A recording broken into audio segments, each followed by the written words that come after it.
And welcome to another episode of Talk with Antonio. Good evening, ladies and gentlemen. I am your host, Antonio.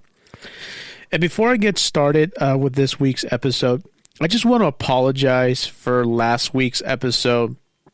I kid you not, I was not in the right state of mind. I recorded because, I had to, but in reality, ladies and gentlemen, I was not in sync. Everything was going bad. And I was just a mess at that time. And I was like, fuck, man, what did I do? So I was like, yeah, I consider this one of the worst episodes after the episode that I talked about, the WrestleMania review that I did with, it was like during the time of COVID. And I was like, nope, I did not like this episode. So I just want to say I want to apologize. It'll never happen again. And now I'm going to do much better this week. So for this week's episode, Vice right now is producing a documentary that is completely fucking excellent. It's a 4-part series. It's called Who Killed WCW? And it's produced by Dwayne "The Rock" Johnson. And before I talk about that, when I started watching wrestling in September of 1992, I only knew one wrestling company, which was the World Wrestling Federation, or WWF at that time. And I was like, okay. I was channel surfing one day. And on Saturday morning, because there was nothing on TV. And, there was. The Saturday morning cartoons were already done at that time, like around 11 or 12. So I was like, there was nothing on TV. So I was channel surfing. And then one day I stopped on Fox 11 here in LA, and I was watching, what the heck is this? And lo and behold, it was WWF Superstars. I watched it, I was hooked, and I started watching it at that time and didn't stop. I remember one day, it wasn't during school. I think one of our teachers said to us, I think it was like 30 or 1 hour before school let out. Our teacher said, do whatever you want in this hour, watch, play games, not video games, play games or do whatever. So at that time I was like, I'm just going to, I got myself the magazine, and my mom got me that week for WWF magazine. And I got it out. And I was like, one of my classmates saw it, and he was like, oh, you watch wrestling? I said, yeah, it's pretty cool. How long have you been watching it? I just barely started watching it. So what's your opinion so far? He told me. He asked me. I was like, okay. And he started asking me questions. I said I started watching Bret Hart, and one of my other favorites was Razor Ramon. And then he asked me, what's your opinion on WCW?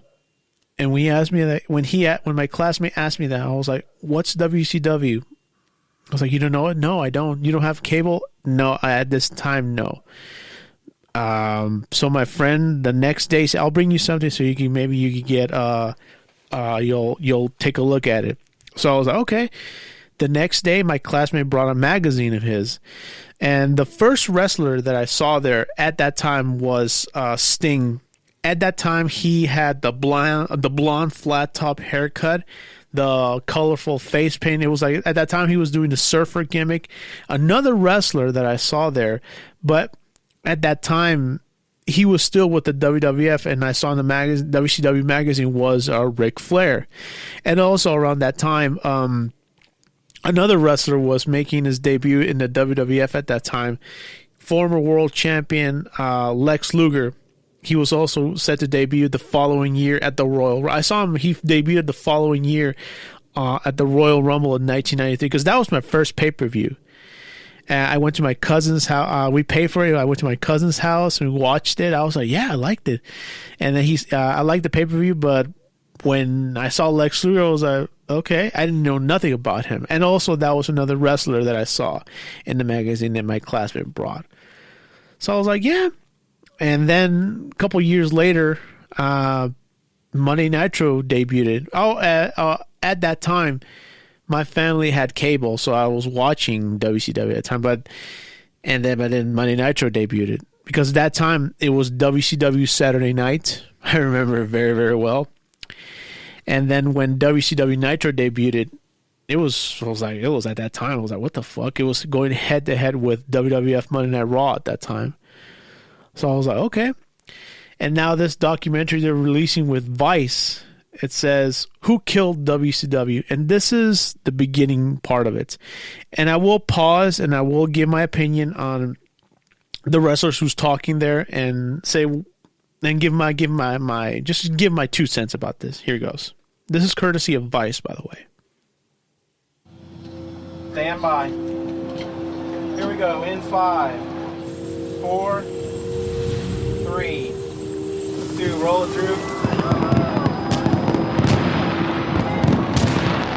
This is the last Nitro on the Turner Networks, and we're going out with a bang. How do we all feel on this? That's Tony Schiavone, who's now the commentator for the play-by-play commentator for AEW, and Scott Hudson on the very last Monday Nitro on March 17th, 2001. It's a very surreal day for all of us in World Championship Wrestling, a historic day in sports entertainment, and it goes down on our very last telecast. Where does WCW go from here? What's in the cards? What's going to happen? If I'm giving a eulogy for WCW, what would I say? We were WCW. That's Eric Bischoff, who spoke earlier. And now here's Ric Flair. We lived, we breathed, we sweat, we paid the price to be the best. That's right. Oh my God. We gather here today to bid farewell to a wrestling company. That's Medusa, who was known as Alundra Blaze in the WWF, and she was a very well-known star in WCW. A company that grew from the ashes. That's Booker T right there, 5-time WCW World Champion and multiple-time champion in the WWE. And to me, in my opinion, the only top WCW star who made it in the WWE. Rose to become the phoenix of professional wrestling. The legacy of WCW. That's The Rock speaking there. Is iconic. I have just such a tremendous amount of reverence and respect for everything that they were able to do. To know that it went... That's Bill Goldberg right there. I will give my opinion on that guy. From that to being out of business is a tragedy. People thinking about them. That's Conan right there, one of the biggest stars in Mexico, who was also a star in WCW, and he worked with the WWF in the early '90s, I believe, if I read correctly, for just like a cup of coffee. Themselves and not the good of the company led to the death of WCW.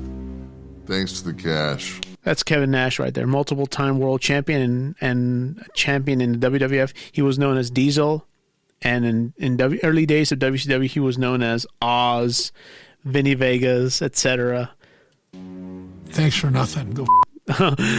Oh, one of my favorites, Bret the Hitman Hart. He just fucking trashed WCW because of how they handle him.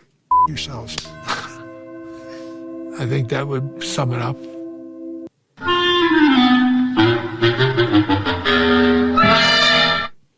You know, if I look back and tried to describe the journey, the ups, the downs, the twists, the curves, the ride all along the way was a rush. WCW innovated so many things that are still so much a part of the wrestling programming that we watch today. Going back to the 80s, early 90s. And right here, this is where Eric Bischoff is talking about how in the early 80s, early 90s, WCW was just another wrestling company. It was just bringing in just hundreds of people. And just by looking at it, it wasn't really like, and even like in the old, I think it was Jim Crockett, it was known once upon a time. And they showed how Ric Flair is wrestling in this old, you could see people, there were people in the arena, but it was just like a darkened type of environment. It just wasn't really produced right. It just felt like stale and boring. I mean, that's just the way I feel. It was a little company that nobody thought was ever going to be successful. Anytime anybody talked about professional wrestling in mainstream media. And this is where Eric Bischoff was going to say that they didn't, back then wrestling, it wasn't about WCW. It was the one at that time, it still is now the biggest company at that time. In its time, and now, and even for its time, the World Wrestling Federation, the WWF, and they're showing clips of WrestleMania 10, etc. I mean, we all know when you think of wrestling is the WWE or WWF at that time. They didn't refer to it as professional wrestling. They referred to it as WWF. The World Wrestling Federation. If you look at where WCW started from, tonight on World Championship Wrestling, we were in a different universe and not a favorable one. And when he says that is because at that time, Ted Turner was the one that was keeping WCW alive. I mean, he, like all the other executives in Turner Broadcasting, didn't want WCW. They wanted to just like put it away, sell it elsewhere. They wanted nothing to do with wrestling. Well, it's because of Ted Turner there was WCW, and that's something. Look, I don't have an opinion. I can't be negative towards Ted Turner, but I will say that bless that guy's heart for keeping WCW alive. He even said that I believe it was Sting who did a DVD for TNA, and he was talking about how Ted Turner used to go to every now and then go to a WCW show. He used to shake the hands of every wrestler, and he used to say that there's a lot, like, you know how Ted Turner speak with that southern accent. He says that, and I quote, "There's a lot of higher ups in Turner Broadcasting that want wrestling gone, but you guys keep doing what you're doing. As long as I'm around, I got big pockets." So that's why WCW survived, was because of Ted Turner. And bless that guy, you know? That's how far behind we were. Everybody was very happy to be a distant number 2, except for me. Nitro, it's on the air! And there he was. That's when they're talking about how they debuted Monday Nitro. Difference between WCW in 93 and 98. We're over 30,000 fans are chanting. It was a huge difference of the world, how they show how it was back then, and then thousands and thousands more people showed up in WCW. In the Georgia Dome. It became the most successful wrestling company in the world, almost overnight. gentlemen, start your engines. WCW was able to transcend into pop culture. Wow, the Stinger. Timmy? Here comes the NWO, the great. And here comes, they were showing Diamond Dallas Page, and he talks about, here comes the NWO, one of the greatest wrestling factions of all time. Fuck the Four Horsemen. And I'm sorry if I'm being biased, but I always thought the Four Horsemen, they were a thing. I think they were before my time, I believe. I don't know. But I was just like, I don't know. I never found them interesting.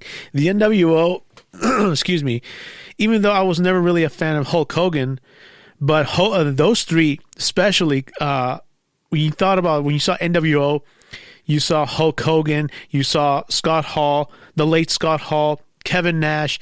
They were WWF guys, even though they were part of, excuse me, they were part of WCW in their younger days, but they made it in the WWF. Scott Hall made it as Razor Ramon. He was a 4-time Intercontinental Champion.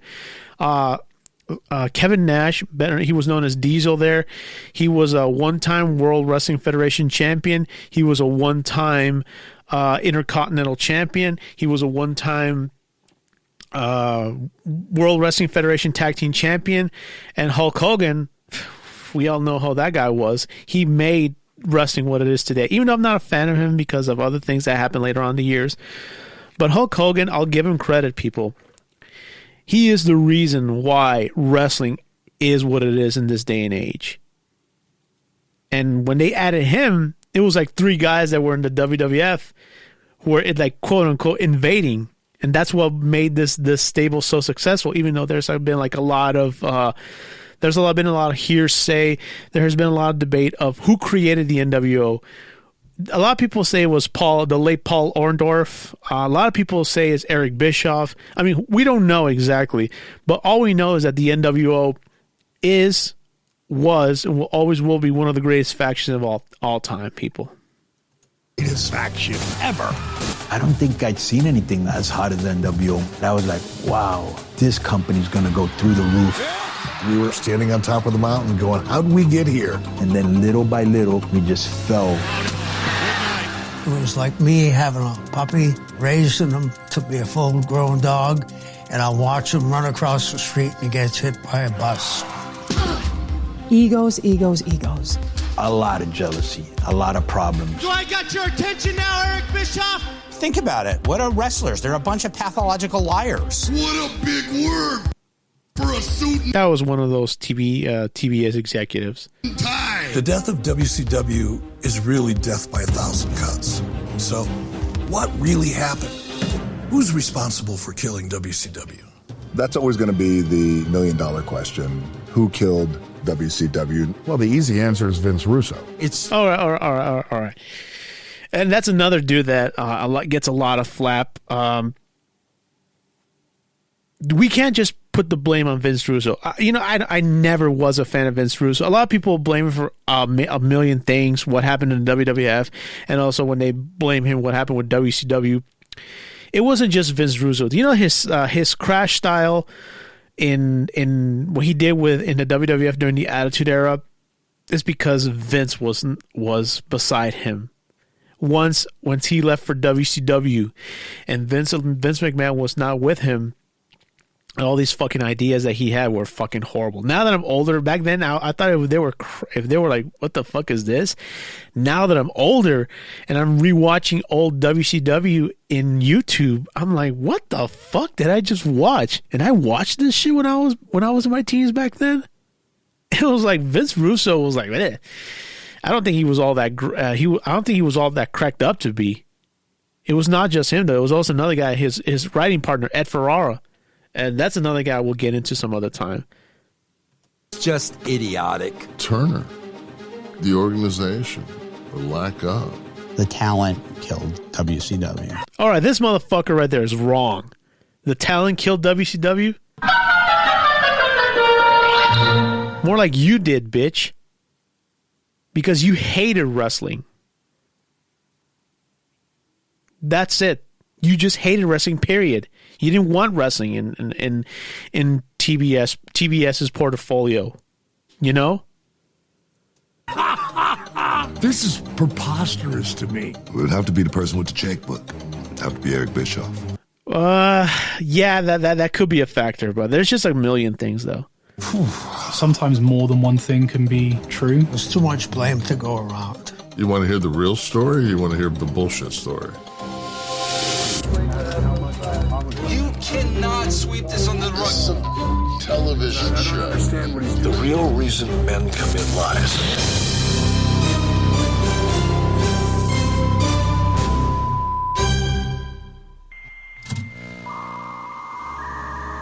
Back in the day, back prior to social media, there was still an internet culture where wrestling fans seemed to congregate and had a desperate need for an understanding of what happened to WCW. And you know that right now they asked, this is the first question, did Hogan kill WCW? Then they say this, and I quote, a lot of people played a role in it. I really think that if you have put a pin on all, it would go on Eric Bischoff for being an irresponsible leader. Okay. I would say that Eric Bischoff was just a puppet of Hulk Hogan. Because I remember watching an old RF shoot video they did with Bret Hart. I think it was in December of 2000. I think it was way before he had a stroke. And he was talking. And Bret said something to a degree of when he arrived in WCW, like supposedly they had all these great plans for him. And basically Vince McMahon said on Bret Hart's DVD that WCW will never know what to do with a Bret Hart. And lo and behold, Vince McMahon was right. Because that company did not know what to do with Bret Hart. And I will say that, my opinion, the reason that Bret Hart didn't make it that far in WCW was because of Hogan's insecurities and influence. Because Bret Hart said in that interview that they did, if everyone remembers the steel plate segment that Bret did with Bill Goldberg, they were showing how he was explaining that the one who gave him the idea was Kevin Nash, and they were going to do it in Toronto, Canada. I think it was like in March of 1998, 99, I believe. I don't remember the date exactly, but I do know it was 99. And Bret came out and he did that little, like, they were in Canada. He was doing the speech of "Oh Canada." He was mentioning of how he mentioned Ric Flair, he mentioned Hulk Hogan, and he mentioned Bill Goldberg. And before that, before I get far ahead, they say that prior to doing the segment, they were in the dressing room, and Eric Bischoff said to him, and I quote, "I got a couple of ideas," and he says that he tells Bret to get on the microphone and say to the Canadian fans, basically talk shit to the Canadian fans, saying where the hell have they been? And Bret was like, "You're kidding me." And Eric was like, "How do you like it?" And Bret said, "No, this is crazy. I'll never do it. I will not do it." And then he says this, and he, quote unquote, says to Bret, "Well, Hogan has an idea." And he says, "You do the thing with Goldberg. He spears you. He get up and do the high five, and then Hogan beats you down, leads you in the middle lane, the mat lane." And then Bret said, to a degree, "Is Goldberg is Hogan working with Goldberg?" Eric said no, and Bret said, "Am I working with Hogan?" And Bret said no. "So why the fuck would I do it? Why would anybody do it? Why is he even in there?" And he says that this is what Eric Bischoff said. They didn't have a clue about the wrestling business. And this is something that made me think a lot. Let me see if I could find it. No, actually, I'm going to say it. I'm not going to find it. I will just say what I saw in the interview. He says that finally we're going to do it. And Bret said to a degree of, "This is what makes me wonder about his relationship with Hulk Hogan." And then he says, "You got to talk to Hogan. If Terry says it's okay, then I'll let you do it." Why does he have to ask permission to Hulk Hogan to do a segment? And then Bret said to Hulk, he says, "Terry, I don't think you don't have anything to do over there." And Hogan said to Bret, "I agree with you. I don't need to be out there. Why do I need to be out there?" And he looked at Eric Bischoff, and Eric was like all the weight went off his shoulders. They did the steel thing, and to me, I would say that was probably like the most interesting thing that Bret did in WCW during his time there. And yeah, but that it's like, I will give my personal opinion about who killed WCW once the documentary ends. I haven't watched the 4th episode yet. I just finished watching the 3rd episode, but I'm just giving my reviews about this documentary. So there's more. A certain percentage of the audience that it ultimately comes back to me.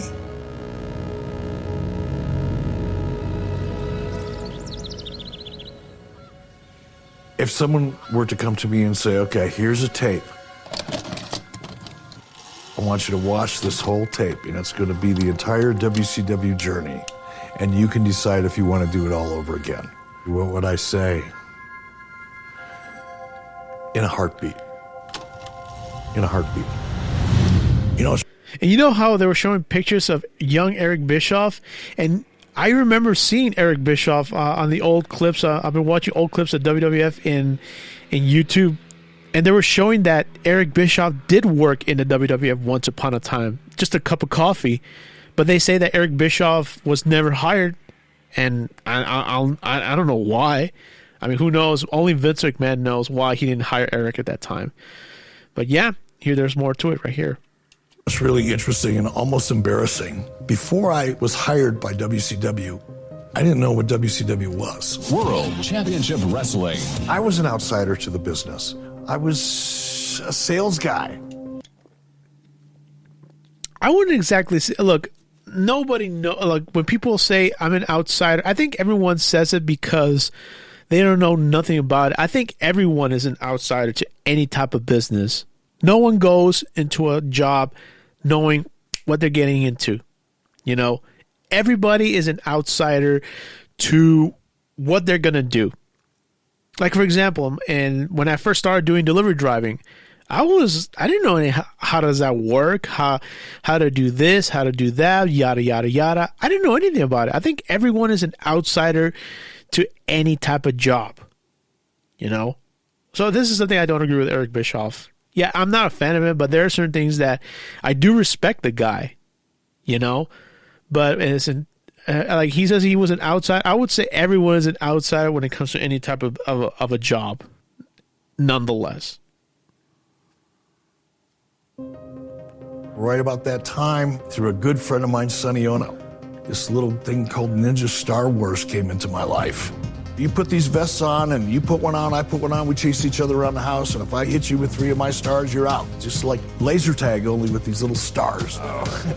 Then it was like, all right, how do we sell them? At the time, the AWA was on Monday through Friday, and the AWA was Vern's business. Vern Gagne, thanks for being out here. Well, my pleasure, and I'm glad I got out here. Vern Gagne, professional athlete, wrestler, promoter. Don't you dare miss it.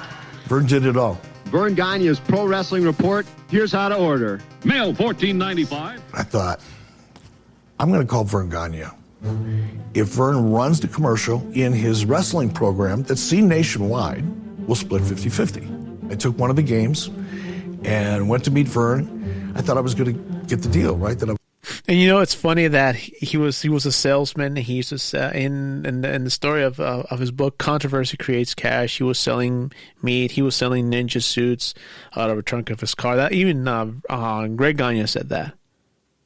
But I would say that Eric Bischoff is a visionary, and he also did ad videos for banks at that time. I mean, look at him now. He said that he started. He was broke. He was living in the trunk of his car. Even his wife came on. He said they didn't have enough money for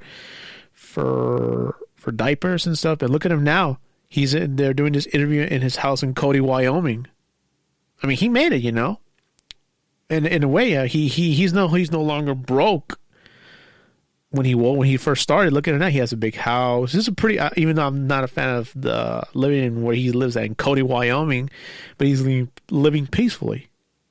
He made it in life, That's being in the game, in my opinion. I was looking for, which I did, but I was also offered a job. Welcome to AWA Championship Wrestling. So my job was to travel around the Midwest and talk independent television stations into carrying AWA shows. It's a sales job. Sales is sales. And I think we're going to erase any doubts you've ever had. I had never met anybody like Eric. If he thought something was a really good idea, then he would start to take action, to breathe life into it. I'd always been curious how television works. At night, I just sat in and learned. Then eventually I was on camera. My name is Eric Bischoff, and you heard... All this took place over the course of about a year. And they show how he worked for ESPN also. And a half for 2 years while I was in AWA. Buckle up real tight because you're going for a hard, bumpy ride, I promise. The last 6 or 8 months of it, I didn't get paid. He couldn't afford to pay me. My wife and I and our kids suffered financially. Now we have 2 little ones, and we are literally bouncing checks to buy diapers and barely making rent. That must have been very hard at that time. I think for anybody, for not having enough money to buy your kids food or diapers, that's extremely hard, people. And I can tell that Eric Bischoff was going through hard times when he first got into the business. That's how bad it was. The world heavyweight champion, he is the living legend, Larry Zbyszko. Larry Zbyszko had worked with me in AWA. We had become friends. He'd left AWA, was working in WCW. Larry told me that, hey, they're looking for announcers down here. And within days, I got a call. See you next time. I got the WCW, man. I was the happiest third-string announcer that had ever put on a pair of shoes. I came into WCW so wide-eyed because I was working for Turner Broadcasting. He was very nice. He just seemed like he was not a fish out of water, but he was kind of uncomfortable, is the way it seemed to start with. He's got a suit on, and he's got, perfect black hair. That's DDP at Diamond Dallas Page. I'm here with Diamond Dallas. The talent within WCW, unbelievable. There was Dusty Rhodes and Gordon Soley and Kevin Sullivan and certainly Ric Flair. And there was the new generation. Guys like Sting, Diamond Dallas Page. Scott Hall was the Diamond Stud. On 3, 1, 2, 3, rip it off! Scott was working in WCW when I was hired. So was Kevin Nash. Good-looking guy, great physique. Yeah. Kevin Nash. Poor Kevin Nash has so many different characters in the beginning. They didn't know what to do with him. This is like from the Ninja Turtles 2: Secret of the Ooze. Kevin Nash played the Super Shredder right here. Shot Ninja Turtles. And then I believe Dusty took acid. And he said, baby, you're going to be Oz. I said, you do realize that the movie is called The Wizard of Oz. I am Oz. You can be the wizard, but you can't be Oz. Oz is the geographical region. No, baby. I don't know. You know, at that time, now looking at it, I don't understand how people came up with this weird shit in WCW. You got to be Oz. Like fucking typical Dusty Rhodes fashion. You can be Oz. I was just like, all right. World Championship Wrestling. It's bringing it to you, baby. We're taking a look at Oz. I just show up in this lime green outfit and an old man's rubber mask, and then they wrestle a geographical region. Look at this move right here. They were trying to put a round peg in a square hole. They tried to do the gimmicks. Looks like something's going on down here. They would bring, you know. They brought RoboCop there. I didn't watch that because, like I said, I didn't know about WCW before. But now looking at this, that's so fucking cheesy. But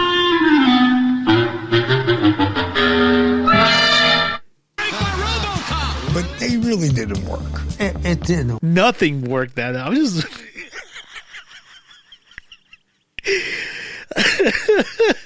I'm just watching. This is so funny. Work. It was an absolute shit show. I agree. And I think it's well done, guys. The crowd here going crazy. WCW had a loyal following.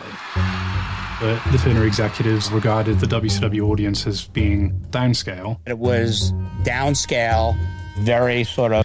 Okay, this is the one guy that he says, Brad Siegel, this motherfucker right here doesn't know shit about wrestling. And he was the president of Turner Network. And he's, you know, he kind of refers to wrestling fans like basically like less thans. I just can't stand this motherfucker. And like every time he says that, when he said that the talent brought down WCW, I swear to you, I want to fucking slap him for saying that shit, you know? Brad Siegel is just like he was like one of your typical executives, those suits. And like, I think it was the late Mike Graham, the son of Eddie Graham. Eddie Graham said this, and I quote, Mike said to his dad one time that he didn't want to go to college, and Eddie said to him, college is not for everybody. And then he says that you're going to get a college educated idiot, and lo and behold, you're right. To me, that's what Brad Siegel is. A college educated idiot did not know jack shit about wrestling. He just hated it, period. Just like your typical suit and tie asshole. Of Southern and Midwestern. I didn't care about it. I wasn't a fan of it. Typical. 80% of the people who worked at Turner weren't really wrestling fans to start with, except for Ted. Ted Turner wears many hats for his many colorful careers. He is the owner of the baseball Atlanta Braves, basketball Atlanta Hawks. He has pioneered television with his own cable network, which broadcasts 24 hours of news. Playboy magazine called him a bona fide, larger-than-life character. Captain Outrageous. That was one of his nicknames. He will say anything he wants. That's, what's his name right here? Speaking is Teddy Turner, the son of Ted Turner. And, you know, I will give Ted credit. Very hardworking individual. He owned TBS. He created TN. He also created TNT. He owned the Atlanta Braves at that time. He owned the Atlanta Hawks. He owned WCW. He had pockets. That's why I respect it. Like, with Vince McMahon, I think Vince McMahon hated him because he created the competition. But you know, competition makes everyone become good at something. To anytime he wants to. You said network presidents should be lined up and shot. My kind of guy. Ted enjoyed the fact that I know that you don't like my wrestling, and that's exactly why I like it. Dad bought a little TV station. That was basically a big fuck you to those TV executives here in Atlanta. And he built an international broadcasting. He also owned CNN at that time. Empire in a few years. And Cartoon was Network. One of those things that helped build TBS and the entire network. When you go back to the beginning of television, wrestling was there. It was a lifeblood of programming for local television stations. It could command a loyal audience in the millions of viewers. So Ted believed in the power and the loyalty and the size of the professional wrestling audience. Ted launched WCW as a result of purchasing Jim Crockett Promotions, which was a Southern wrestling company. Jesus Christ! WCW was seen as sort of the long-suffering, distant number 2, trailing behind the WWF. Winner of the match, the Diamond Stud! Scott Hall, Kevin Nash. They left. They go to the WWF. Scott Hall becomes Razor Ramon. He's one of my favorite characters. I mean, I wasn't really a fan of him on a personal level because the way he interacts with fans, you could tell he was like somewhat of a dig the late Scott Hall. A big star. Kevin Nash becomes Diesel. Boom, big one of my star. favorites, though. I liked him at that time. From the standpoint of the talent, we always considered WWE the show. There's no comparison. From a production value perspective, from a talent roster perspective, from a marketing perspective, from a financial perspective, WCW lost millions of dollars every year. I had been warned by my boss that don't help WCW. Why? If I help them make money? No, you don't understand. Executive management hates wrestling and wants to get rid of it. And if you're perceived as trying to help them, that's career suicide for you.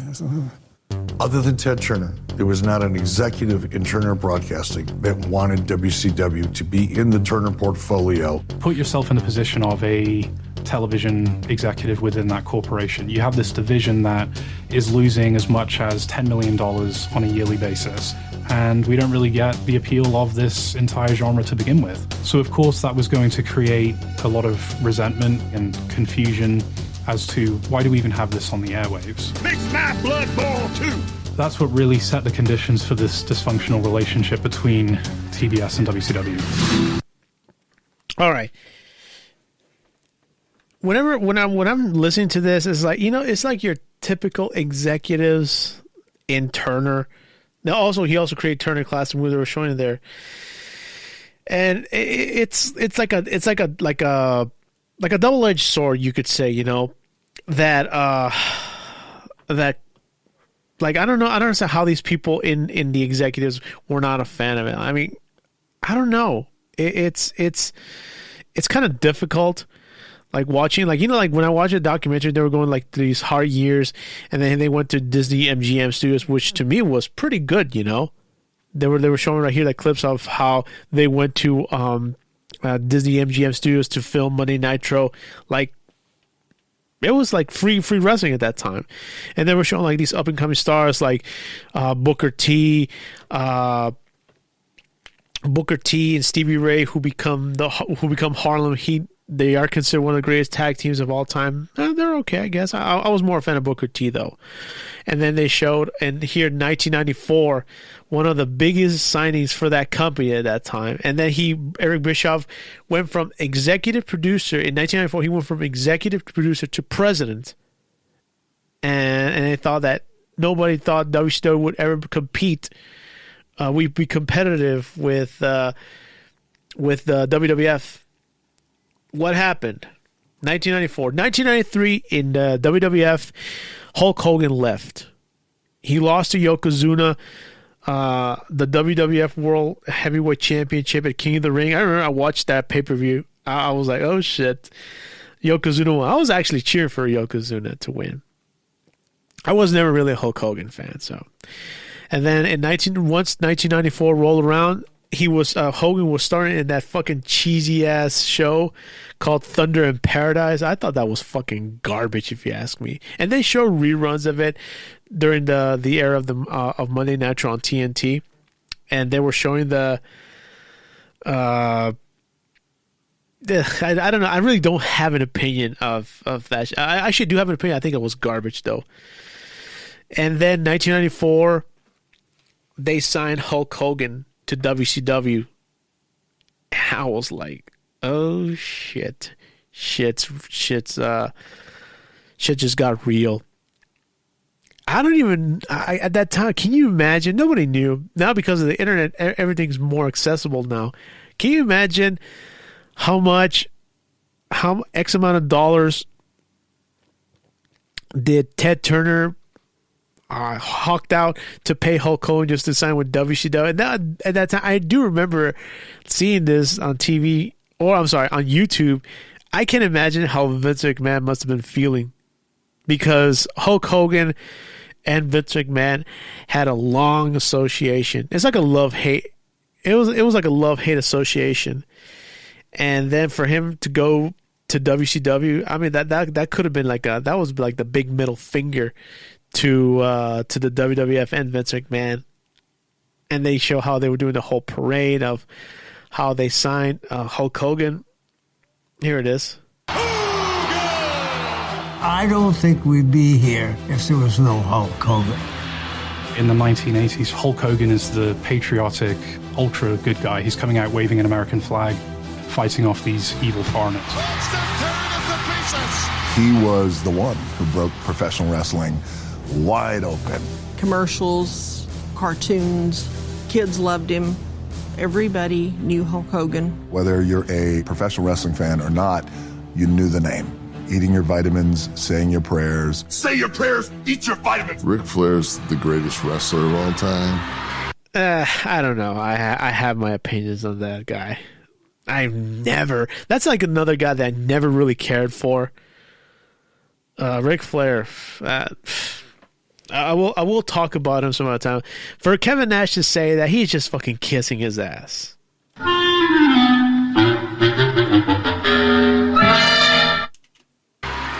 But the guy that was on Sports Illustrated, he's the guy. Hulk Hogan. And coincidentally, while we were shooting WCW at the Disney MGM studios, Hulk Hogan was down at Disney shooting a new series called Thunder in Paradise. That's what I was talking about right there. Now, Hulk had been out of wrestling for some time because of the steroid trial. He's like a good role model because he just did whatever it took to get big. Like he took those steroid pills. That's Beavis and Butthead right there. He's talking about that.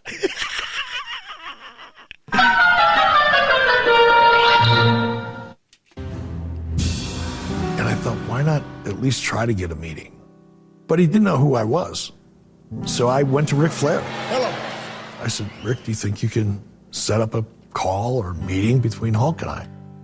One night I was sound asleep and the phone rings and I picked up the phone and it's, hey, brother. Whoa, wake up. It was Hulk. Welcome, Hulk Hogan! There's the late Mean Gene Okerlund announcing the signing of Hulk Hogan in 1994 and with WCW in 1994. Being able to work with Hulk Hogan, being on the same roster as Hulk Hogan, elevated everybody's career. And it had. I will say this though, that signing of Hulk Hogan was the one to compete with Vince McMahon at that time. Had immediate impact. All of a sudden, people were returning phone calls much faster. It's all perception. That's why we're here today, for a match between two of wrestling's biggest superstars, Hulk Hogan and Ric Flair. That's Ted Turner right there talking to Ric Flair and Hulk Hogan. So Hulk's original deal included 4 pay-per-views a year, and he had creative control. Essentially means that he gets a thumbs up or thumbs down as to whether or not he wants to do it. All right, that is something right there. I would say that was the downfall of in my opinion, that's one of the downfalls of WCW because of his creative control clause. I mean, I know he was the man; he had everything, but that was one. I think that was the reason why WCW went down the toilet because of this guy and his power. WCW is about to dominate the globe in professional wrestling. Talent began to get a little confident that this Turner guy over here is starting to get serious. Dad always loves competition. So you get a Vince McMahon who says, oh, this is my territory. There's going to be problems. Keep in mind, at that point, I had never had a one-on-one meeting with Ted Turner. And this is the beginning of how Eric Bischoff pitched the idea for the creation of WCW Monday Nitro. I don't know if he repeats the same words that he said in the documentary that WWE produced years ago. I think it came out in 2004. It was called The Monday Night War. And Eric said on the documentary, because they focus a lot with Eric Bischoff in that documentary. Eric said to a degree, and I quote, he was doing that Ted Turner accent. He's like, how can I compete with WWE? And Eric said to Ted, give me prime time. He thought he is not going to do it. Lo and behold, he says, give Eric a time slot for Monday night. And Eric made a face like, what the fuck?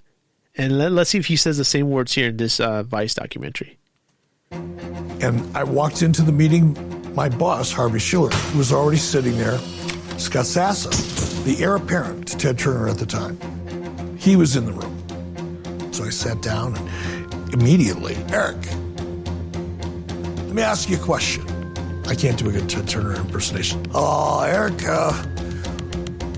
what's it going to take for WCW to be competitive with WWE? In what seemed like 20 minutes, it was maybe milliseconds, but it was like watching your life pass before you right before the train hits you. I don't know what the answer is. What are my options? I can't bullshit Ted Turner. He'll see through that so fast. Tell the truth. Truth usually works. So I'm just going to tell him the truth. So I said, Ted, they're on prime time. Monday night, coast to coast.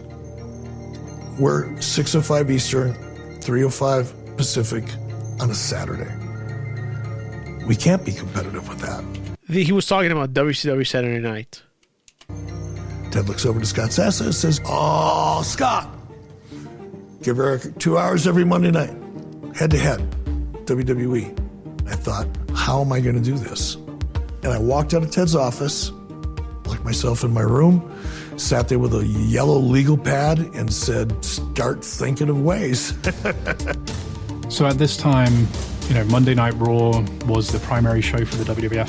And the WWF was, at that time, the first company to have that primetime show on Mondays. Oh, those were the good old days. When Ted said, I want to move WCW to TNT, it was like, what are you kidding me? I've been killing myself to build this brand that we were known as the premium network on basic cable. When I tried to fight Ted on it, I lost that battle. I'm glad you did, motherfucker. How can I fuck you, Brad Siegel? Be better than the WWF? I can't. Their production value was much better. The storytelling, it was cleaner, easy to follow. And right here, they were showing how Lex Luger, who was a former world champion with WCW back then, and they were showing how they were doing the Lexus press with how he body slammed Yokozuna. He became a babyface. He was supposed to be supposedly become the next Hulk Hogan for the WWF at that time, which I thought it was fucking hilarious, if you ask me. I'm sorry. I was never really a fan of Lex Luger. Not like to a degree how Eric Bischoff feels, because Eric Bischoff hates Lex Luger with a passion. But me personally, I never was a fan of him. Even during the days of WCW, I thought he was a charisma vacuum. I'm sorry if I offend people. This is just what I feel. I mean, in this day and age, how he is now with a spinal stroke, on that aspect, I feel bad for him. I wish him nothing but the best. But in terms of wrestling, no, I thought he sucked, in my opinion. And I say he was a charisma vacuum, and I'm glad that he was never a world champion in the WWF at that back in 93, 94, and he was just another who was just floundering around in the WWF at that time, and built everything to feel larger than life. He body slammed Yokozuna there. Always looked like it was trying to catch up to the wheel that just fell off. But if I can give people a reason to watch me instead of them, I got a shot. The one vulnerability was that they were taped every other week. We should be live. And that I do remember seeing that. Raw was taped every other week, or I don't know exactly. Nitro wasn't. It was live. I went to Brad Siegel and said, I want to do this live every week. We were so competitive with USA Network. If we go up against them, we're going to hurt their highest rated show, Raw, on Monday night. It would be the way that we could win as the #1 basic cable network. He said, we've got a block of action programming. called Nitro. Why don't we thematically keep it the same? We'll call the show Nitro. Hell yeah. WCW Monday Nitro. Oh, man, September 4th. Oh, those are the We days. could not give tickets away. Keep in mind, this is the first Nitro. Nobody's ever heard of it before. Well, if I can't put it in an arena where it's going to look cool, what about Mall of America? Oh, man, the Mall of America, I don't know how it is, because you know how malls have become pretty much dead in this day and age. But back then, if you even say the Mall of America, you know, I actually, even to this day, I actually do want to go to Mall of America. And when they did the first Nitro, it was like people were just showing up there. And look what happened. Mall of America at the time was like a big damn deal. The bargains are coming. The bargains are coming. Back then, Mall of America was kind of a destination. Still, the largest mall in the United States. Just about big enough to hold WCW and its debut broadcast of Monday Nitro. My hope was that I'd get enough people that were walking by the mall that would stop long enough and watch that I could get kind of a couple beauty shots, and it worked great. It looked like a really cool fight club for yuppies. Oh, my God. If you want surprises, this is where you come, because our show is live and you never know who's going to show up. Okay. And this is that was like actually in my opinion, that was the beginning of the Monday Night Wars. Actually, okay, even the beginning of the Monday Night Wars to me was once Ted Turner said to Eric Bischoff, I want you to create a primetime show slot for Monday nights to go compete with the WWF Monday Night Raw at that time. That was the first shot, in my opinion. The second shot for me was, at that time, I think it was like they did a house show. Lex Luger made his final appearance with the WWF with a run-in. I think he helped out. I don't remember who he helped out exactly. But lo and behold, the new Monday Nitro show, when they debuted it, Lex Luger showed up unannounced. And that was like the big surprise, because I would say that they stole Lex Luger from the WWF at that time. And again, I'm going to mention the documentary they did with WWE, the WWE produced one. They interviewed a lot of people.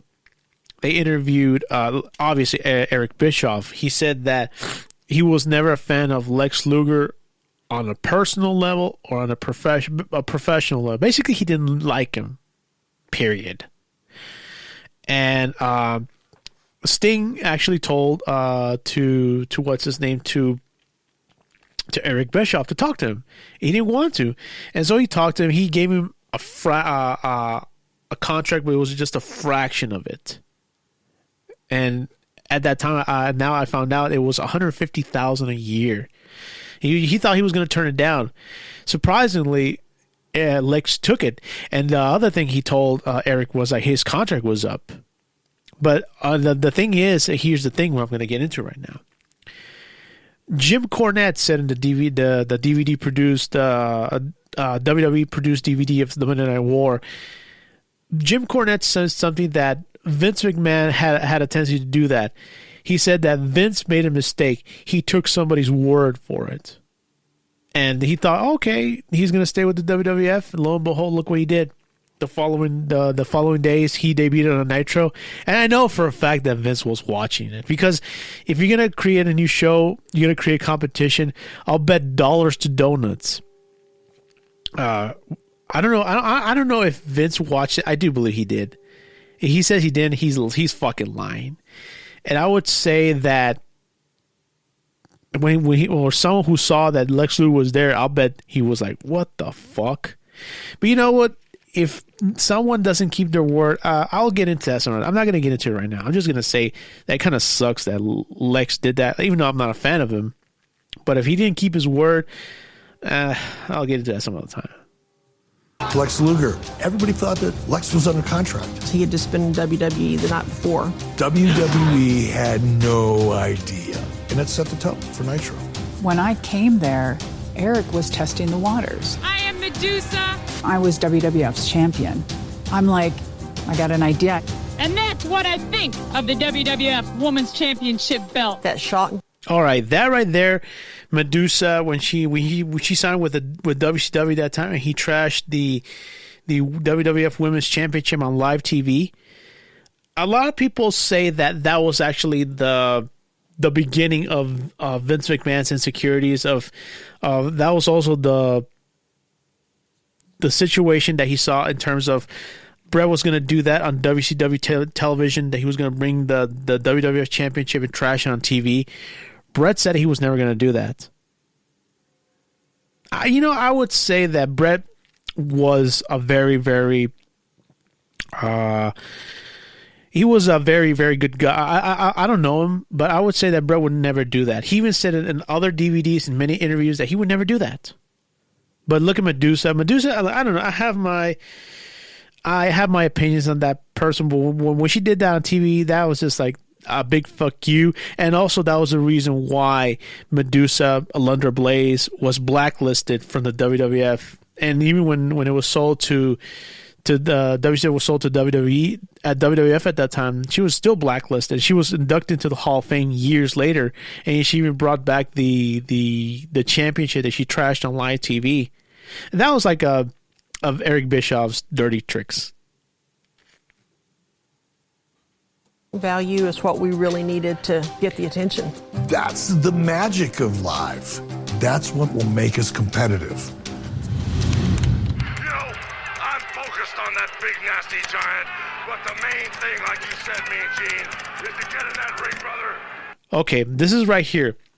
Posted on December 14th, 1995. Hulk Hogan is no longer the most popular man in pro wrestling. That is evident if you watch the December 11th, 1995 Monday Nitro show. If I said it once, I'll say it 1,000 times. Hogan sucks. And there has been other interviews. I think it was in True Hollywood Story that they did the story of Hulk Hogan. There were people saying that you can even hear some boos aimed towards that Hogan because they were trying to recreate that magic that he had in the WWF. But no, they didn't want to see the yellow, red and yellow, red and yellow, all that bullshit. I thought that was corny, if you ask me. And it says here, Hogan sucks. This country, we love to build people up. We love to tear them down. And then we love them to rise from the ashes again. We weren't seeing the gains in terms of ratings that we had anticipated. We had kind of leveled out. Hulk could sense, I think, that the Hulk Hogan character, it was losing steam. They are taking him apart. The audience still reacted to it, but not the same way. I saw the hair boos. Hulk Hogan making his way to the ring. The 80s were done.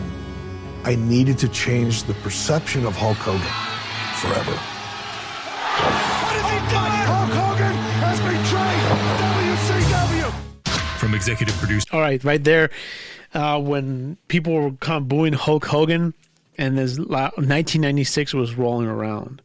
That's where things happen.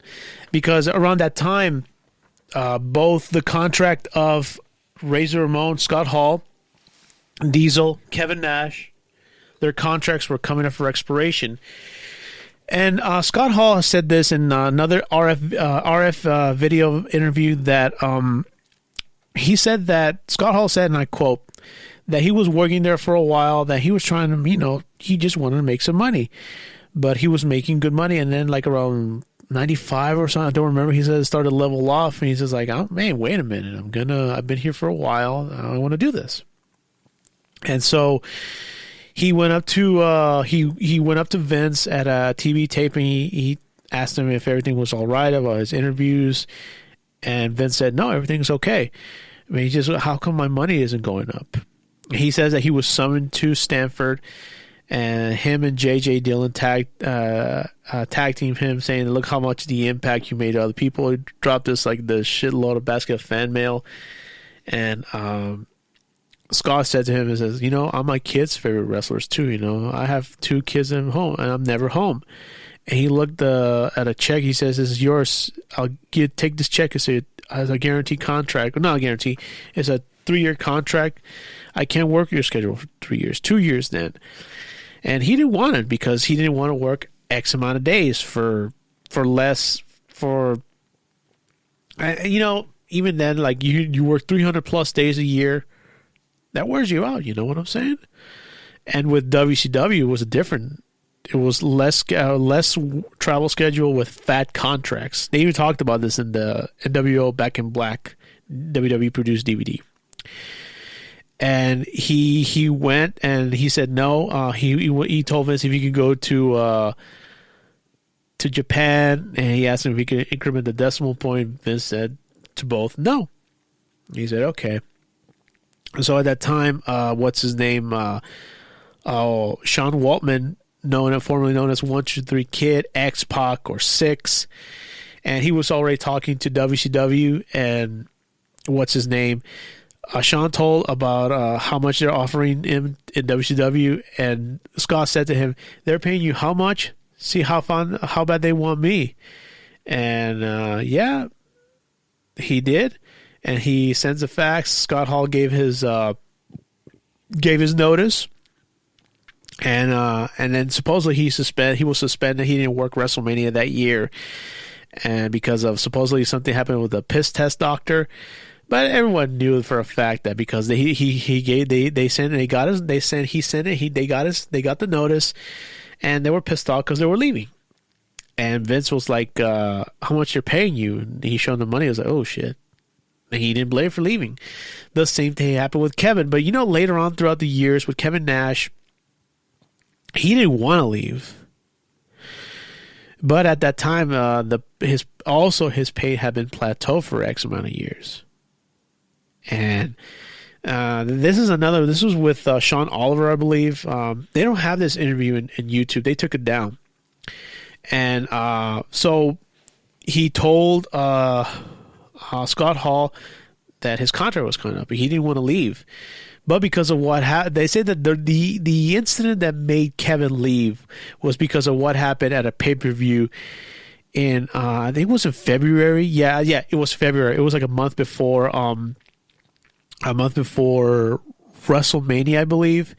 It was an In Your House pay-per-view. It was Bret Hart against Diesel for the World Wrestling Federation Championship. And it was at a steel cage match. At that time, they had like the blue. It was like those heavy ones, the square holes. And I guess it was about the finish, and Bret didn't want to take the power bomb. And Vince said to Diesel, or Kevin Nash said that we're going to go with Bret's finish. And what's his name? Kevin Nash said that Undertaker was there. He got up and he told Bret, yelling at him, "Motherfucker, this isn't about you," because they all wanted to make extra money. And that was that incident. Then he called Scott Hall. He says, "I'll fucking be joining you." He was going to go to WCW, but Sean said that you still were inclined and you wanted to stay. So he talked to Vince McMahon again at a Stockton show in Stockton, California. And Kevin said to him, "You don't have to match this. Just guarantee it." He said in the WWE produced DVD of the Monday Night War, they were talking about how I'm not going to go. I'll stay with you, Vince, but there's all this money that they're offering. You know what I'm saying? And I was like, yep. And that's when they went to the WCW, and I was watching Nitro, Memorial Day 1996. Fucking Scott Hall came in, and he debuted, and that's when he came off, kind of like giving like the vibes of Razor Ramon. He even said this, and this is right here. This is the Monday Nitro episode where he debuted. 6. Scott Hall debuted on WCW television. You people, you know who I am. Scott Hall worked and performed for WWF as Razor Ramon. But you don't know why I'm here. That moment was actually epic. Kevin Nash shows up. That's another open. We were epic. I was watching TV at that time. I was watching. We were channel surfing, my brother and me, and we saw what's his name, Scott Hall debuting, and then all of a sudden I see fucking Diesel. I was like, what the fuck? Me and my brother, we were like, yo, what the fuck? You F guys. Oh my God! No! Turn over now. Razor Ramon and Diesel are on Nitro. That was are epic. They the WWF? You want a war? We are taking over. They were bad guys that were like invading the company. This is different. This is something that we have never seen in professional wrestling. By not dissuading people, that's what created the perception that perhaps this was an invasion. But of course it wasn't. They didn't want to renew their contracts with WWE. I'm thinking, I need a reality storyline. Admittedly now, enough time has gone by. I admittedly allowed them to think that they were showing up on behalf of WWE. Do you work for the WWF? No. And then that was when Eric Bischoff asked Kevin Nash and Scott Hall that question. Was it the Great American Bash pay-per-view? Alluded to a third man. You tell billionaire Ted to break out the money and get anybody you can, because the big man and the medium-sized man and our surprise buddy are gonna carve them up. Big surprise coming in. Who's the third man? All while that's going on television, Hulk Hogan's in California doing a movie called... Well, before they mentioned Hulk Hogan, they originally wanted Sting, but Sting at that time was too much of a babyface, and I don't think, in my opinion, Sting would have been seen as a bad guy. That's just my opinion, Santa with muscles. Keep the milk and cookies warm. Classic. I get a phone call from Hulk. Any way I can get you to come out, I want to talk to you about creative. Got to his trailer, he's waiting for me. He says, so brother, who's the third man? What have we got here? The Stinger! I already spent 2 weeks convincing Sting to turn heel and be the third man. I didn't want to tell Hulk, but I didn't want to lie to him either. Who do you think it should be? You're looking at him, brother. Oh, wow. Yep. Bash at the Beach. I watched that pay-per-view. I didn't want him to come to the building until the very last minute. I talked to Kevin Sullivan about the best way to try to achieve that. Kevin Sullivan sequestered Hulk in Daytona Beach. He had to babysit him for like a whole night because he was afraid that Hogan might not show up as a mystery third man. There were a lot of risks to Hulk turning heel. You have to put yourself in his shoes. Hulk is a very loyal guy, and he was carrying a lot of people. If he lost his endorsements, if he lost movies, maybe their pocketbook would be hurt. I knew that there was a chance with people around Hulk, he could possibly second-guess himself. We don't know yet who the third man is. We didn't leave my house till the first match started. I didn't want anybody to get to him. Hulk shows up at the building. I still don't know at this point where his head is at, because we hadn't talked all day. Lex Luger, the Macho Man, Randy Savage, and Sting will represent WCW to meet these outsiders. When Hogan came down the ramp, I still wasn't 100% sure. All right, but that scene right there where he comes down down the aisle. To this day, people have said that Bobby the Brain Heenan ruined it, because when I was watching the pay-per-view, he said, and I quote, "Yeah, but whose side is he on? Whose side is he on?" A lot of people have said that Bobby the Brain Heenan ruined it. I personally don't think so, but a lot of people say yes, he did. He fucked it up, and you can see how Hulk Hogan is walking down the aisle at that pay-per-view. He wasn't even smiling. He kind of had like a blank look on his face. And lo and behold, what was going to happen afterwards? Hulk Hogan is here! Hulk Hogan's here! Hulk comes down. We clear out. He hits the rope, drops the leg. Hulk! What is he doing? God! Is he the third man? He's the third man! The production. Oh, man. I remember when that shit happened. Some people were like saying, what the fuck, in the arena, but some people were actually cheering for that. Like I said before, I wasn't cheering for Hogan at that time. I was cheering because he was going to be with Hall and Nash, and that was the reason why I started watching Nitro. My brother and me started watching Monday Nitro at that time because of those two. Because I knew him as Razor Ramon and Diesel, but they were now known as Scott Hall and Kevin Nash. And I was like, oh shit. There were like 3 known guys, 3 stars that were huge stars in the WWF, and they were quote unquote invading, that could be further from the truth, you know?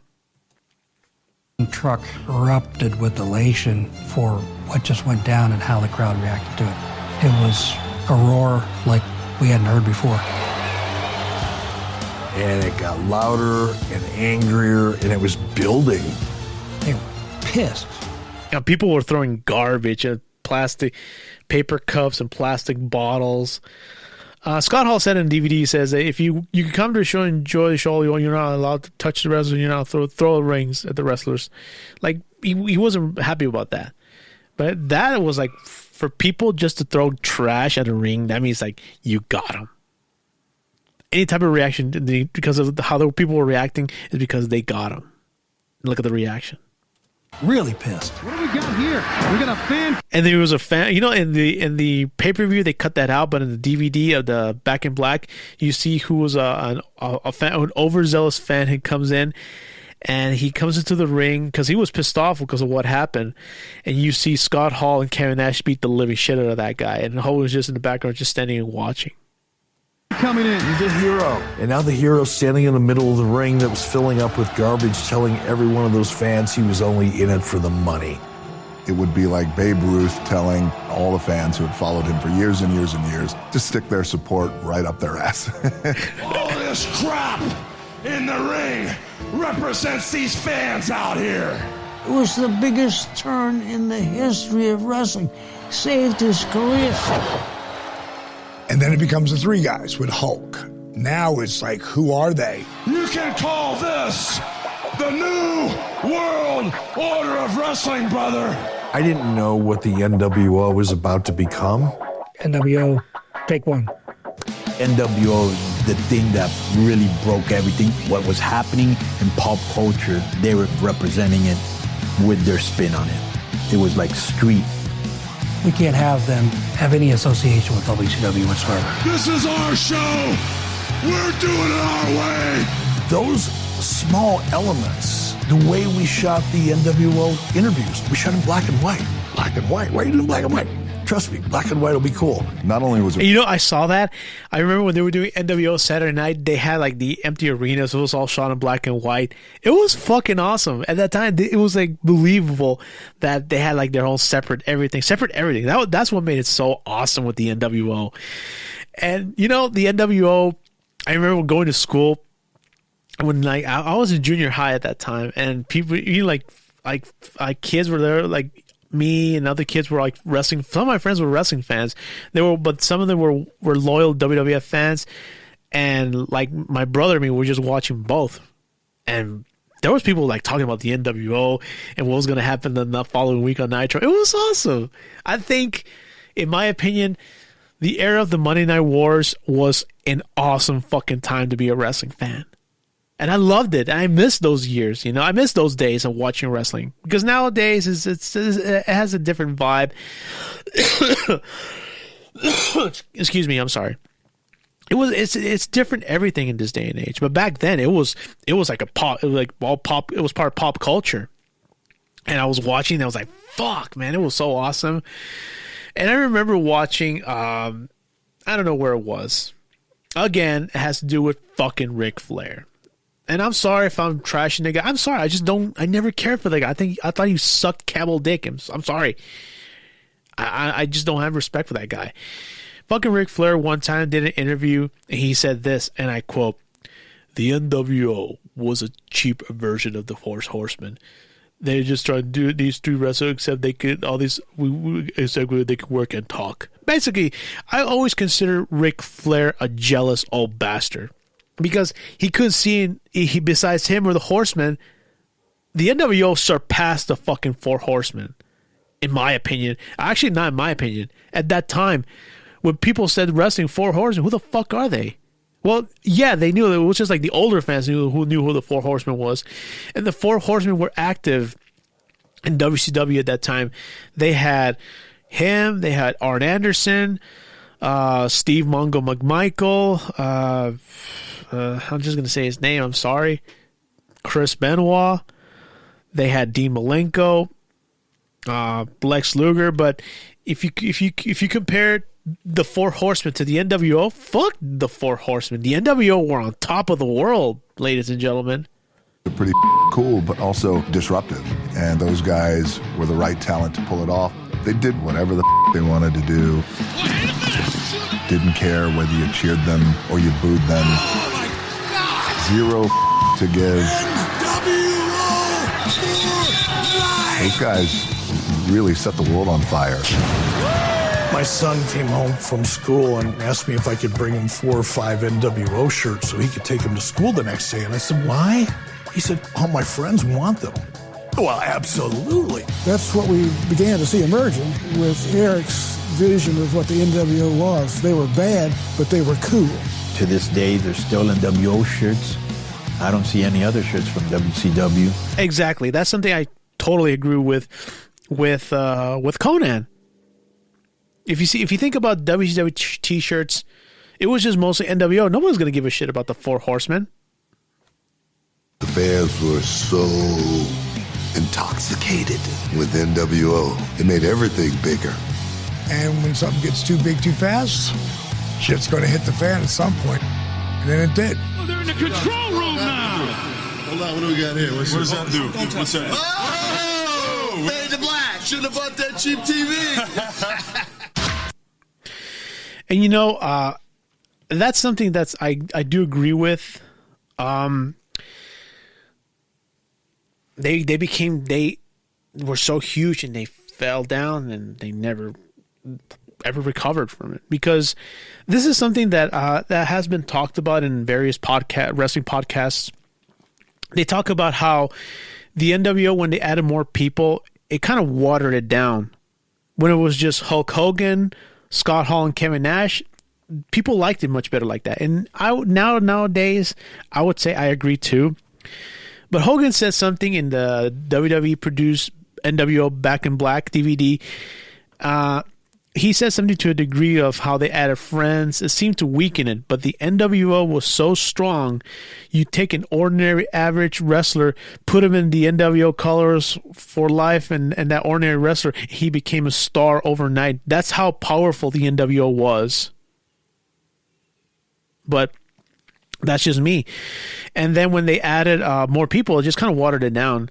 And then Eric Bischoff became the speaker of the NWO. At first, it was the $1 Million Man, trillionaire Ted DiBiase, because Hogan added that. And then right now, in this part of the documentary, another big star of WCW, Sting. That's when he became the Crow gimmick. And I would say Sting was one of WCW's biggest draws. I was always a big Sting supporter. I like Sting. I don't understand why people like the likes of fucking Dave Meltzer, I don't understand why this fucking asshole has never given Sting his credit. He gives other people who are like less talented than Sting more credit than him. I don't understand why. All I can say is fuck Dave Meltzer. Him and his fucking reporting, he can kiss my ass. He never gave Sting credit. Sting was one of WCW's biggest draws, in my opinion. And this is something they're going to talk about this right here. The NWO was revealed. We were doing fine. We'd win a week or two. WWE would win a week or two. We were essentially even until the NWO. Legitimately, the NWO was responsible for 80% of our growth. Yeah, that's something that's very, very true. And they were on top of the world. They were beating Raw for 83 weeks straight. That is something I will give Eric Bischoff credit. He basically did something and stuck it to Vince McMahon. And I thought, okay, I've got to find a way to maintain the reality. New World Order. Something that the audience can't tell whether it's real or whether it's not. Worst thing you can do on earth in professional wrestling is have a backstage fight. Everybody that throws a punch backstage goes, ooh. That's something I agree with Kevin Nash. It's so bad. We want to make the back look completely real, not a wrestling program. Hey, oh no! Neil Pruitt came up with the idea of the production people helping. Up until that time, I never had gone to a producer and said, what kind of shot? But I went to him. Conan up on the middle turnbuckles, climbs the top. Nicely done. There was that one night we were in Orlando at the Disney tapings. I remember this We very wanted to vividly. make it look like NWO just came and wreaked havoc and took over. We need somebody in the back, please! What is he talking about? Need somebody? He's trying to get a cameraman. We were inspired a bit by Hill Street Blues as far as the way you move throughout a scene with one camera. We were all about making it work, making what looked like reality happen. Craig Leathers can hear us. Craig, are you going to send a cameraman back there or not? They're coming around the corner, Wait a minute, we go to the back. and we had baseball bats. They got baseball bats! But all the carnage is already taken place, and it's the old Hitchcock. You see the knife, and then you see the blood. You let the mind create the violence. They were picking up props. They were nailing them. They all worked their asses off to make it look as believable as it could. And I don't know if it was planned in advance. Only Kevin Nash or Rey Mysterio could tell you that. Nash picked up Rey Mysterio and threw I him remember against that. the trailer like a lawn dart. Yeah, that was pretty. We're going to have That was pretty Kevin powerful Nash from standing Kevin there, Nash. and they're going to have Rey Mysterio Jr. jump on him. There's Rey Mysterio. He dove up! Ray says, do you think you can throw me through that window?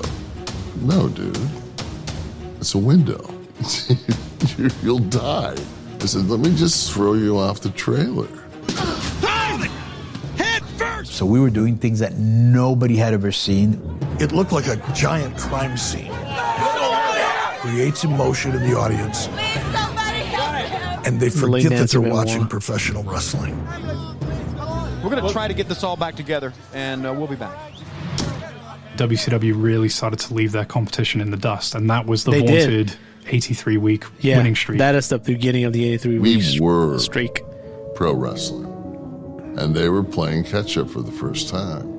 I remember when that happened. I remember thinking, we should do more shit like that. You know, when he says that they were playing catch up, I can't even imagine what Vince McMahon was feeling. You know, that's something I've always think about all the time. I wonder what was going through the mind of Vince McMahon when he couldn't sign Scott Hall and Kevin Nash back to WWF at that time. They couldn't give him guarantee because I think they wanted guarantee money, guarantee contracts. But at that time they couldn't give guarantee contracts. Now because of that, they give guarantee contracts now. But I can't even imagine right now at that time what Vince McMahon was feeling, knowing the fact that WCW was kicking their ass at that time. It's like, it must have been hard for Vince McMahon because not knowing that the following year, WWF at 1997, WWF was doing so fucking bad that they were close to bankruptcy. I can't even imagine, but because of what happened later on, we'll talk about that some other time for that following week of the podcast. That freedom we did not have. And to see the company not only compete with the WWE, but knock them on their ass for 83 weeks, like straight weeks. Wow.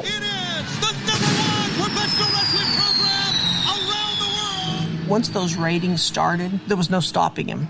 I think the war with WWF was personal with Eric. He was always chasing ratings. Eric cared more about ratings than advertising dollars. This is a television company, and we're going to run WCW like a television company. It was this maniacal desire to be number one and to beat WWF. There was a competitive pressure that I put on myself. So Vince McMahon, this is for you. And I said something like, I'm not going to stop till I drive a stake through the heart of Vince K. McMahon. I may have gone a little over the top. that was like I said, I'll give Eric Bischoff credit. You know, it was they were being Raw for 83 weeks straight. It's unbelievable they actually could do that. There's more, though. I think this is like the beginning of a great storyline when towards the end it ended down the toilet. I keep hearing how Vince McMahon plans his stuff out a year in advance. He knows what he's going to have in next year's WrestleMania 10 months before it happens. Very smart, Why can't we do that? And I saw Sting as the opportunity to do that. As I said before, I talked over. I'm sorry. That's something that I'll give Eric Bischoff. He was a very smart individual, and right now he's going to go to Sting. Sting to me still is one of WCW's biggest draws, and look what happened. One night, Scott Hall started explaining this idea that he had for a new version of the Sting character, based on the Brandon Lee character in the movie The Crow. And he goes, "You're the scary Sting." And I looked over at Sting, and his eyes were like this big. The Sting Crow character was born. That was awesome. It is. Once he went up in the rafters, it built the anticipation that was needed to really put that character over. That started what became an 18-month story.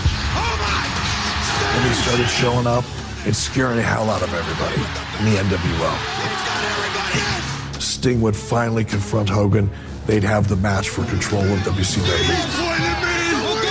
It was something really that had not been done to this degree before in the history of wrestling, which was making the decision that we're actually not going to pay this off next week or next month, but we're going to keep this going until the end of the year in our Starrcade pay-per-view. Welcome to Starrcade 1997. All right. That has been talked about a lot. Even they interviewed Eric Bischoff about this. Even what's his name, Conrad Thompson, said one time that you fucked the ending up. He said to him, "You fucked the ending up over a tan."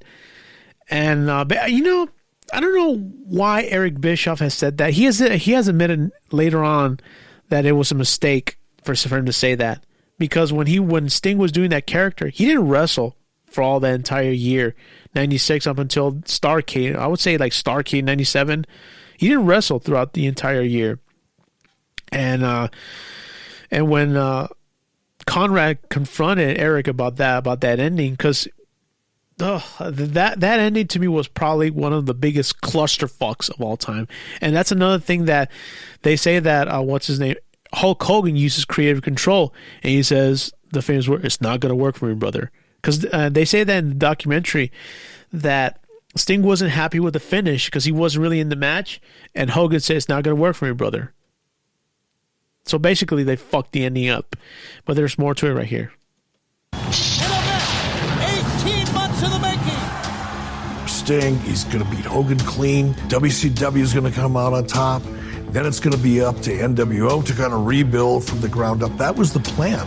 Sting has returned to the wrestling ring to reclaim WCW's title from the NWO. The original finish, it got convoluted and compromised throughout the day.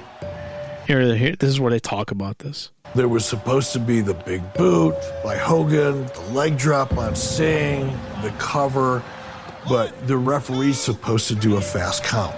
It wasn't a fast count, but Bret Hart came in, restarted the match with himself as the referee. Well, even the idea, the referee and the fast count and the whole thing, I remember when they gave it to me, it was like, really? Like, that is the lamest ending. I agree with Bret. Is that right? Is that correct? It's an awful, stupid, and very convoluted ending for the match. But I remember Eric Bischoff insisting how it was going to be fantastic. Idiot. And the crowd reacted the way you wanted them to react initially. Yay, Sting finally won. Heavyweight champion of the world, Sting! It wasn't until afterwards that people started to realize what a convoluted finish it was. It was a fucking clusterfuck, if you ask me. In our business, you can screw up the whole match. Do not up the finish. Then all hell broke loose. Back in the internet world, all of the purveyors of truth out there, they all of a sudden became so... This is one right here. It says, I waited, posted by JCPD 2252 on December 29th, 1997. This is what he said, and I quote, I waited 15 months for Hogan versus Sting, and I got 15 minutes of garbage. That's when all hell broke loose. So obsessed over the finish of Starrcade. Whoever came up with this ending deserves to be shot. Horrible main event. What really happened between Sting and Hogan? What a stinger. Why did it happen? How did you let that happen? It says here, posted by R. Brownstein on December 29th, 1997. Sting beat Hogan. Just at what lengths does Bischoff and WCW have to go to appease Hulk Hogan? Bischoff had kind of hitched his wagon to Hogan. He kind of listened to what he said more than the other guys. On the day of the Sting-Hogan match, it was apparent to both Hulk and I that Sting didn't appear to be nearly as excited about the opportunity that we'd been working on for 18 months. There was something about him that day that was off. Sting left the room, and Hulk and I kind of looked at each other, and I said, what are you thinking? He goes, not today, brother. Not today. Typical Hogan fashion. His head's not right.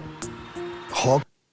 And a lot of people say this is a moment that was the beginning of the end for WCW because of what happened in Starrcade 1997. Just wasn't feeling it. So we changed the finish, or lack thereof, of a clean finish, because Hulk Hogan has creative control. He had creative control. He didn't give two shits.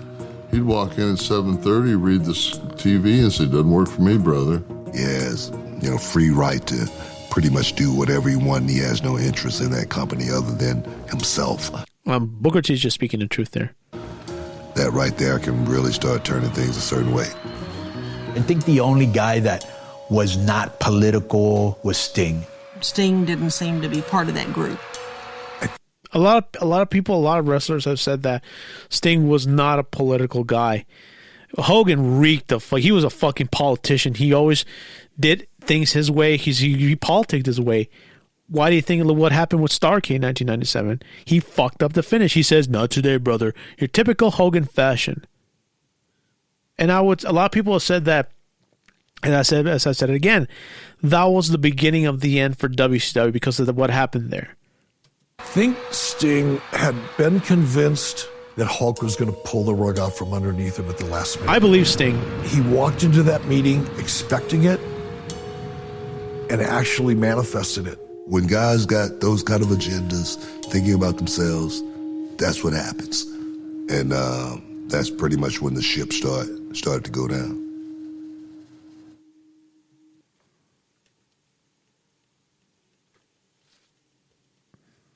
Went downhill. Whatever, wrestling fans. Not whatever, wrestling fans. That was probably the moment that WCW was going to go down the shitter.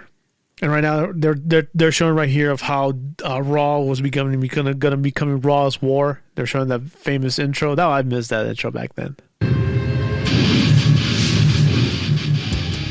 The WWF had really established a strong creative foundation throughout 97. If you go back and look at the numbers, you can start to see that gap getting ever closer.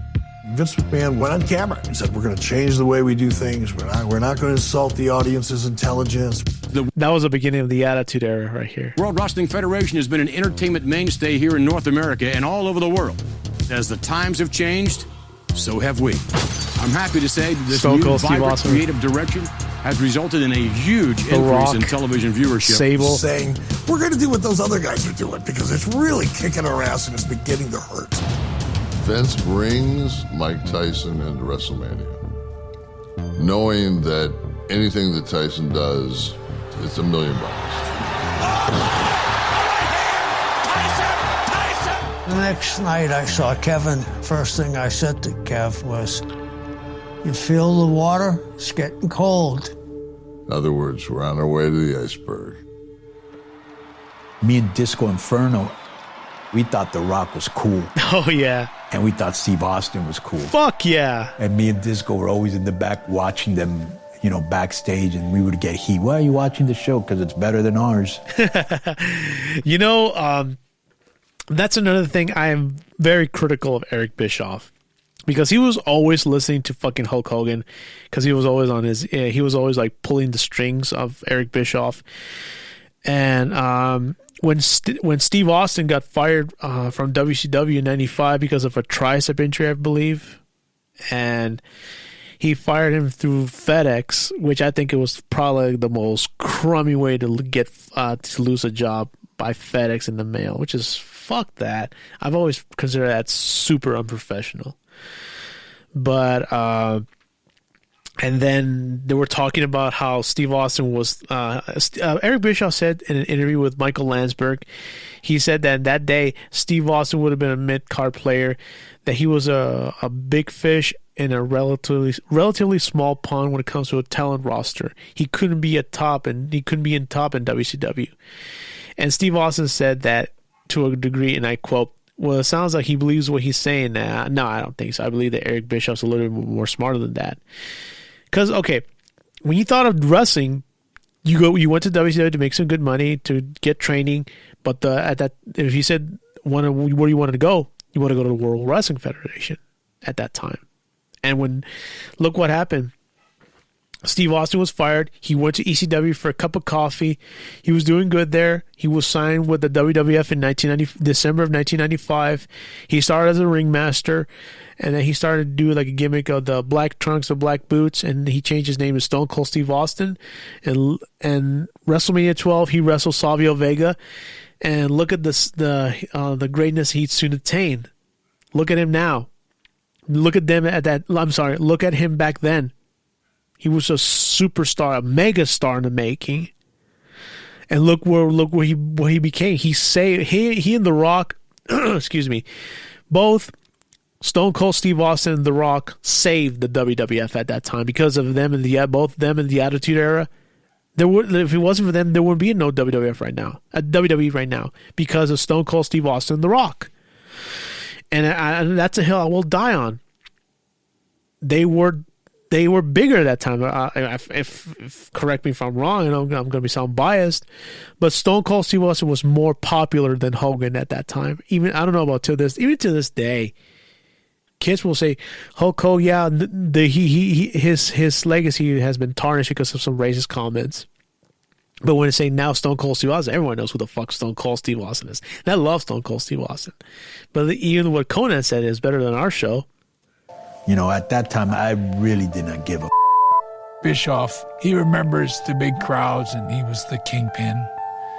But the truth of it is he never knew anything about wrestling. Even Ted DiBiase said that Eric Bischoff did not know nothing about the wrestling business.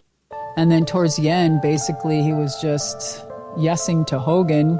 It was a disaster. Hogan was the bigger talent. Hogan was the guy that he was going to go with, no matter what. That's the bond right there, Hogan and Bischoff. They're both accountable to each other. There are two peas in a pod. That's the secret, is that Hulk Hogan was basically the puppet master to Eric Bischoff, and Eric Bischoff, he was just a prop. But other than that, Bret Hart has a strong hatred towards Eric Bischoff, and I don't blame him, none whatsoever. And that's what killed WCW. Everything looks easier from the outside, but once you get inside, you realize just how complicated and nuanced some things that appear to be so easy and so simple really are. Who's responsible for killing WCW? Just look at some of the names who are floating around at the highest levels within Turner Broadcasting.